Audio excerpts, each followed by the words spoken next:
On the run play for the Bulldogs. The Bulldogs will have 3rd and 8 from the 32-yard line. Fantastic. It is my first time in the booth, but I wouldn't want to do it with anybody else here than Mr. Cohen. So let's get started. Too kind. Yeah, I mean, absolutely. While RB hasn't had quite the season they're hoping for and quite the season we've predicted, Glenbard South surely has. They're sitting atop the Upstate 8 East Conference. They're 3-0 in the conference, 4-1 on the year, and it's all started with their past 3 games. But let's talk about RB's past 3 games. We left you off in the Ridgewood game, and we'll recap you with it right now. Giancarlo Garcia remained dynamic on the ground. He showed flaunting abilities on how he can run the ball, on how he can extend the play, but he just kind of struggled throughout the air. He did. So if you look individually at the stats, he went 16 for 26 with 157 yards, 9.8 yards per pass, a touchdown and 2 interceptions with a 59.3 QBR. So if you know anything about football, you can immediately recognize that 9.8 yards per pass is subpar, to put it the nicest, right? Any quarterback at any level, whether it's high school, college, whatever you want to say, 9.8 yards per pass is not what you're looking for in your quarterback. It's just too little, and a touchdown and 2 interceptions just won't cut it, right? If your interceptions are outweighing the touchdowns, it's obviously not what you want. Again, 59.3 QBR. So there are a lot of things to work on through the air, with Garcia. But we move into the rushing stats: 10 carries for 54 yards, 5.5 yards per carry and a rushing touchdown. So he continues to get the job done on the ground, but he needs to pick things up through the air. Liam? Yeah, obviously totaling in at 211 yards isn't a bad game, but it's also not what you hope for, especially when you are throwing 26 passes a game and only picking up 157 yards. Yeah. You definitely need to up that game up. We need more than 9.8 yards per pass. And a 59.3 QBR rating, I want to say it's one of his lowest of the year. That just wasn't his game, clearly. It just wasn't. But we'll talk about his receivers. Some big names smaller names stepped up in the big lights. Nico Caputo, he's been a talking point for us this whole season. How is he going to get in the offense? How are they going to keep utilizing him in the offense?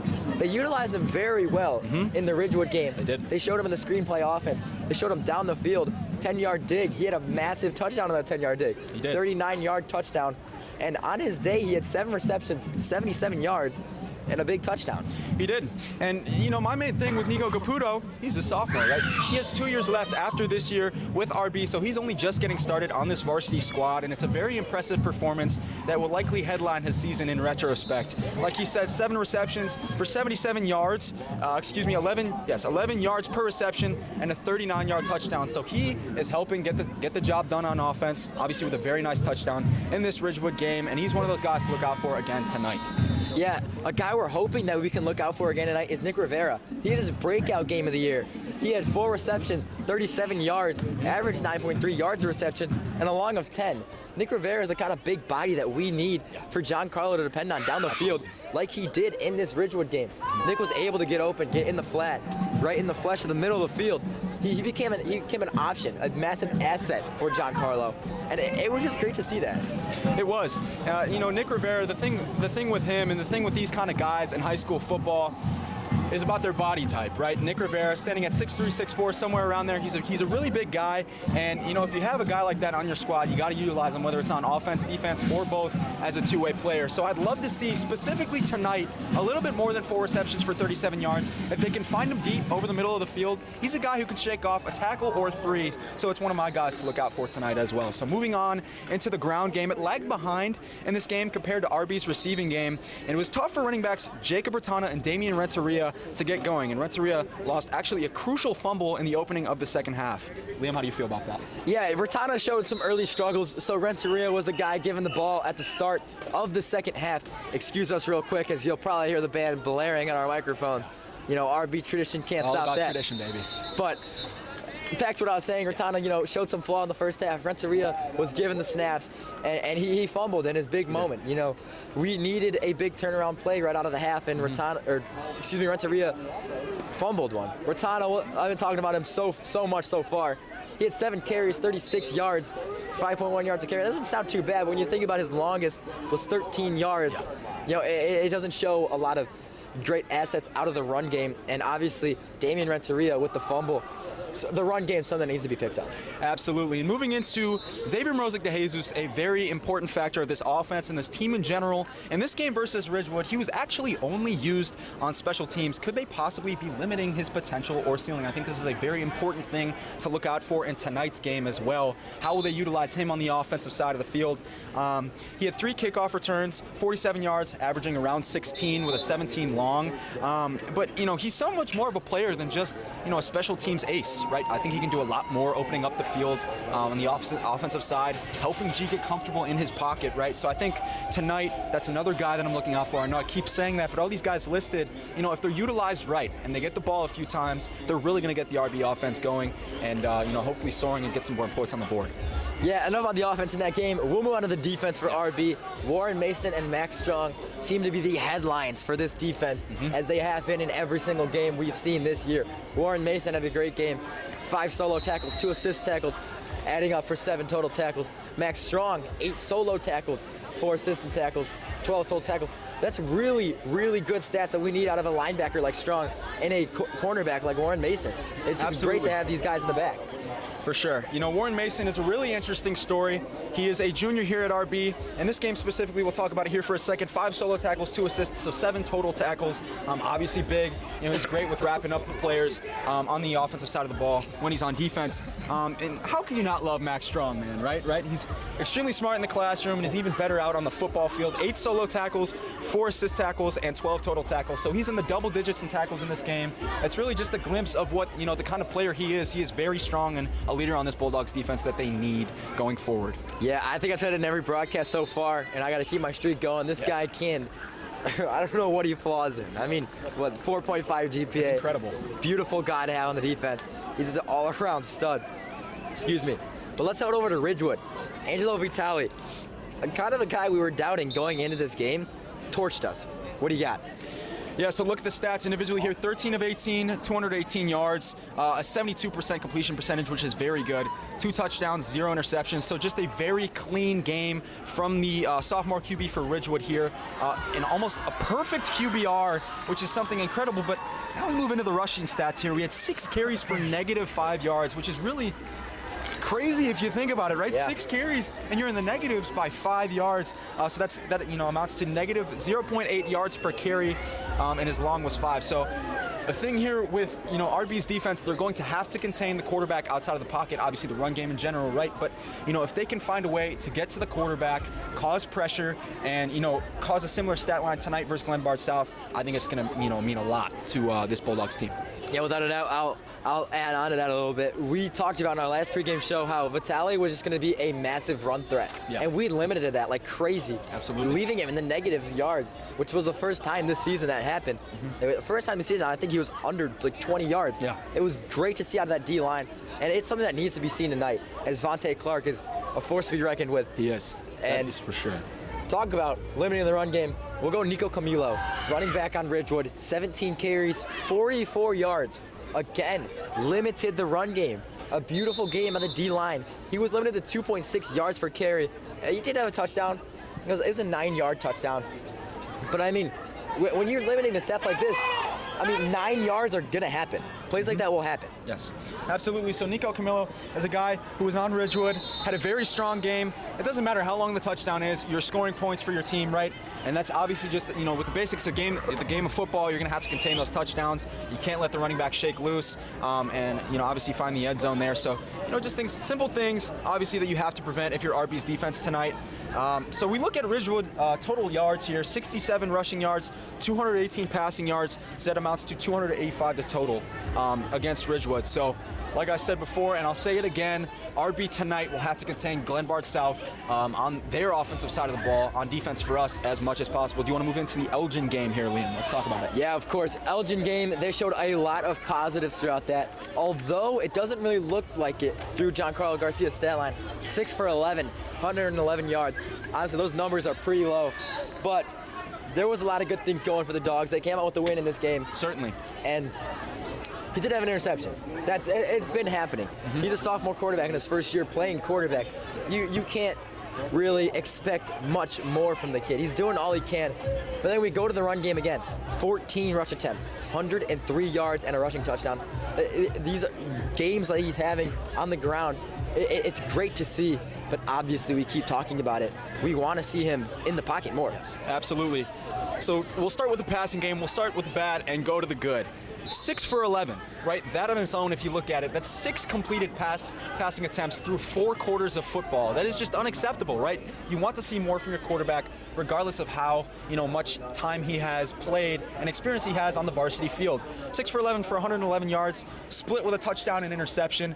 So not the ratio we're looking for, but like I said, we just need more completions, get the offensive going through the air. But now moving to the good side, 14 rushes for 103 yards and a single rushing touchdown. As a quarterback, to be in triple digits, Liam, with your rushing yards is spectacular in itself, and it's something we keep seeing. It's a recurring theme with Garcia's game, so that is great. But like I said before, he just needs to pick it up in the passing game, get things going more. Yeah, some guy we've also been talking about needing to pick it up. It's Jacob Ratana. 15 rush attempts, 41 yards. That doesn't seem god-awful, no. But he had a 29-yard rush. That means in the rest of his 14 attempts, he only picked up 12 yards. 12 yards. That's averaging under a yard per carry, which is just, it's just an awful sight to see. Ratana, we know his potential. We know he's a speedy guy. He's a big guy. I mean, little in height, but big in size. Yeah. He's a force to be reckoned with. He is. He needs to pick it up. He's not having the season that he wants, but I mean, we know he can amount to more. Yeah, certainly not the season we want to see him having by any means. He still has time to pick it up.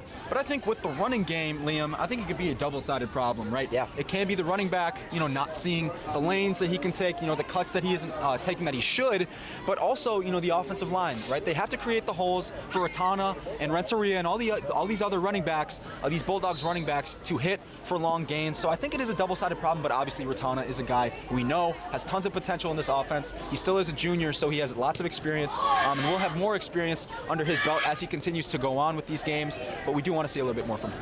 Yeah, for sure. A guy that we wanted to see more from the week prior in Ridgewood was Xavier Morozic de Jesus, and he stepped up big time. Absolutely. Although he only had 1 reception on the day, it was a 61-yard touchdown reception, and this is, again, kind of piggybacks off of Giancarlo Garcia. What we've been needing to see is the deep ball.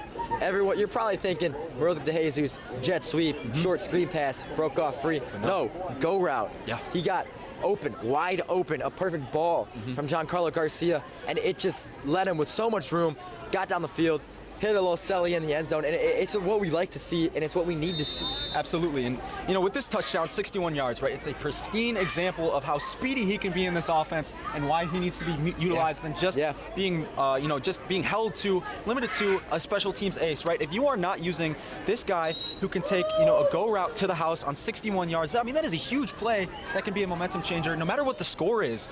So, if you aren't utilizing this guy to his fullest ability every game, I think you're really missing a key part of your offense. So Morozic de Jesus just continues to be a big factor. And as we move into the defense here, let's graze over these stats here. With Caleb McCautry, 6 tackles, 2 tackles for loss. Warren Mason has 4 total tackles on the game with 3 assists, 1 TFL, and a big interception. We keep seeing that as a recurring theme with Mason here. He is a ball hawk of a cornerback.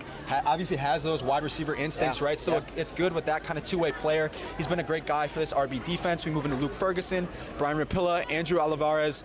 They all combined for 3 tackles for loss, and John Bilo-Bredick as well to cap it off had an interception. So these guys on defense, they are capable of making plays, right? We've seen it, and this is a solid example here in this Elgin game, but it's all about just being consistent and holding, tonight, Glenbard South's offense, restricting them from those big plays. Liam? Yeah, obviously it was great to see an amazing defensive outcome from that Elgin game. Guys like John Bilo-Bredick stepping up in the big time, allowing them to get the win. 3 tackles for loss is kind of something that we haven't seen much this year. But to get guys to step up and do that, it's a great sight.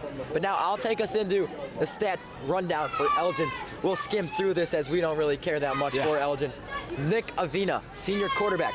Also, 6 completions throughout 4 quarters of football, but he only had 88 yards, a touchdown, and an interception.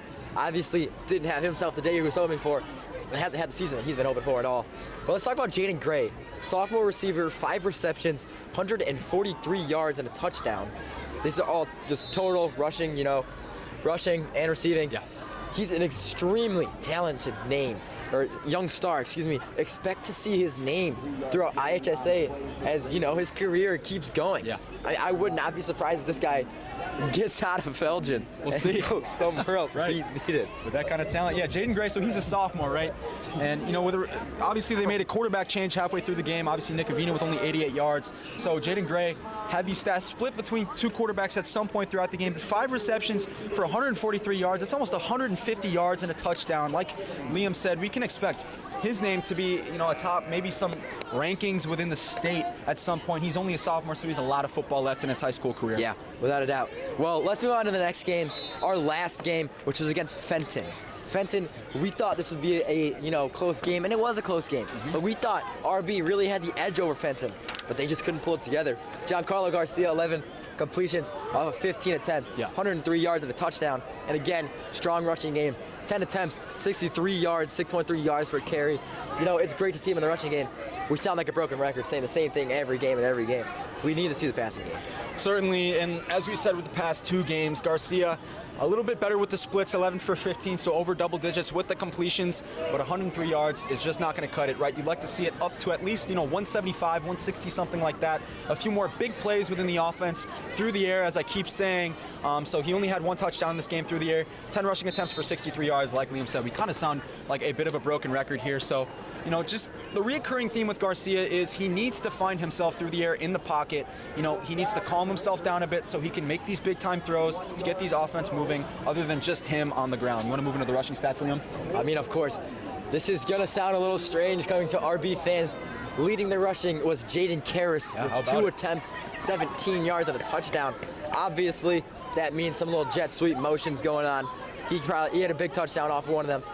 But let's talk about the rest of the guys that got rushing attempts in the game. And it's just Jacob Ratana. Yeah. And you probably think, Ratana dominated the backfield. No. 2 attempts, 8 yards, and I believe he had a long of 7. Yeah. And, it kind of puts into question, can we even trust the run game anymore? Is there even a run game anymore outside of motion plays and Garcia running fakes? It's just something that we need to figure out within this game, because if we can't have a run game against a big team like Glenbard South, we're going to be in trouble. Yeah, it is a very interesting talk point, right? Has RB's offense really found their identity yet? I think is a rightful question to ask.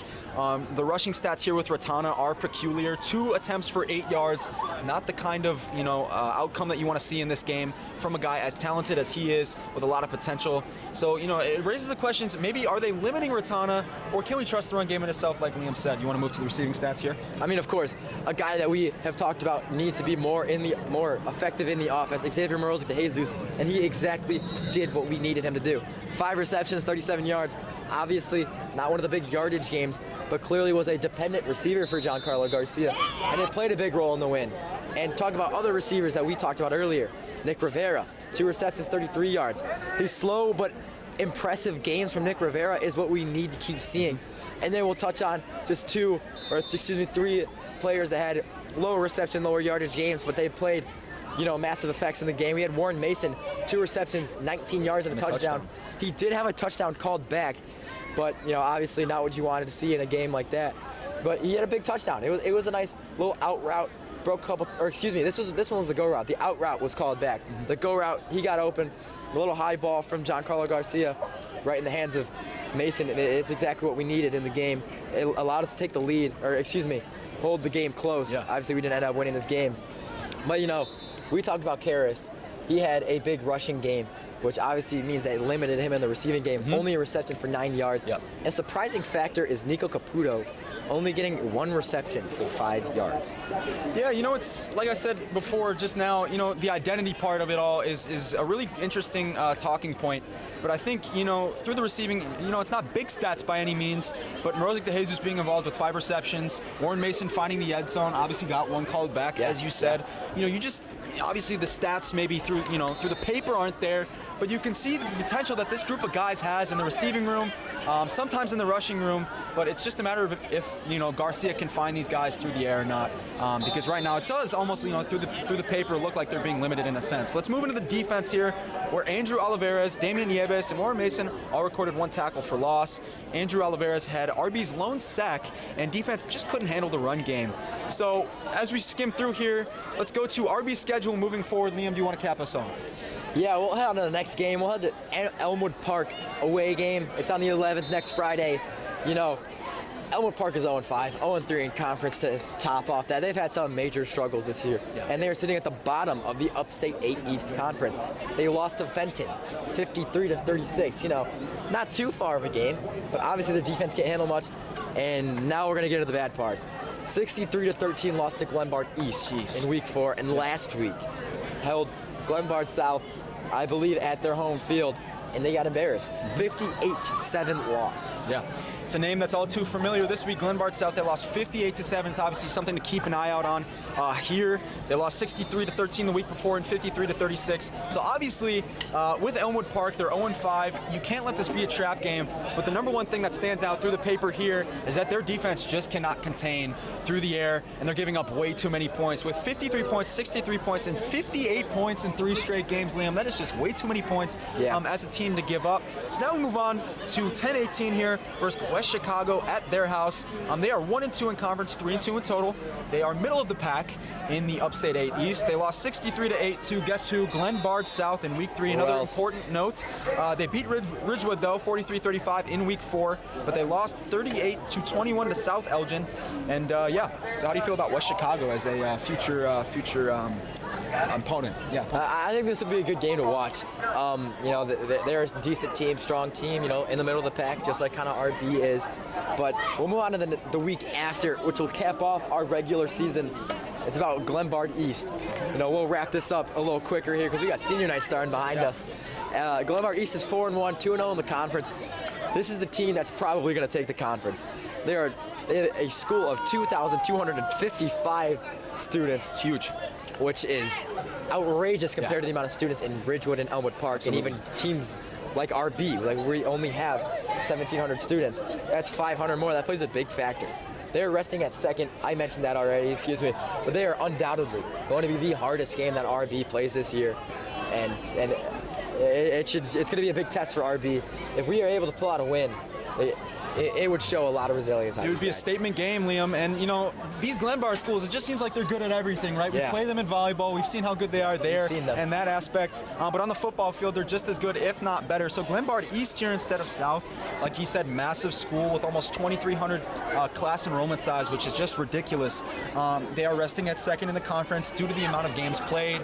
But it's just proven through their first 5 or however many games they've played so far that they are a team who cannot be messed with. And if RB can take that down, that is an absolute statement game. Even if they can just keep it close, that would really just show their resilience and potential as a team. Yeah, for sure. And now we'll head into the game tonight against Glenbard South. Let's do it. Only has 1,075 enrolled students, which is a lower number than I was really expecting. I thought they'd be one of the upper thousands, lower 2,000s. Certainly. But their only loss comes from the 2-3 Wheaton Warrenville South, and they lost 35-10. Yeah. And boy, did they take that personally. They have killed every other team that they have played. Yeah. They beat West Chicago 63-8. They beat Fenton 49-6. They beat Elmwood Park 58-7 and have outscored their opponents by 170-21. Yeah, that is absolutely outrageous on all fronts. And, just through that stat alone, you can see how talented of a roster Glenbard South holds. They're obviously a well-coached team at 4-1, 3-0 in conference, winning the big games. So this is really just an impressive team on all fronts that it's going to be very difficult for RB to contain. And it's going to be interesting to see how they shape up tonight versus such a talented team, like I said. Yeah, to wrap up this segment, we're going to head into the Keohane's keys. My keys of the game. Yeah. My number one key is to establish the run game. Talked about it all this segment. It has been poor. It has been cheap. We haven't gotten anything. Ratana's only averaging 3.7 yards per carry the entire season, which is a massive problem. Yeah. On the bright side, there's Giancarlo Garcia, 56 carries, 352 yards for 6.3 yards per carry, but he's the quarterback. We don't need that out of him. We need him in the pocket. And my second take of the day, I'm going to combine it with my third. Let's do it. To possess a powerful linebacker core and have a strong defensive line. We need a good defense. Fenton had 148 rush yards against us last week, and it's going to be a problem if we can't hold Glenbard South to less than that. They have Vontae Clark, the 6'2" beast in the backfield, who's also on the D-line, which is not something you see often. No. Which shows that he's going to be a hard, tough guy to take down. And it's just not what you usually see, and it's not what the Dogs want to see. Lastly, we got to take more chances on the deep ball. I talked about this, how against Fenton, Morozic DeJesus broke off for a 61-yard touchdown off of just a simple go ball. Giancarlo can have the accuracy when he needs to. It just depends on what the play call is. They have to allow him to open up. Certainly. I agree. You know, that'll end our first segment of the night. This will head us into a either sideline reporter or take us into our senior night. Let's do it.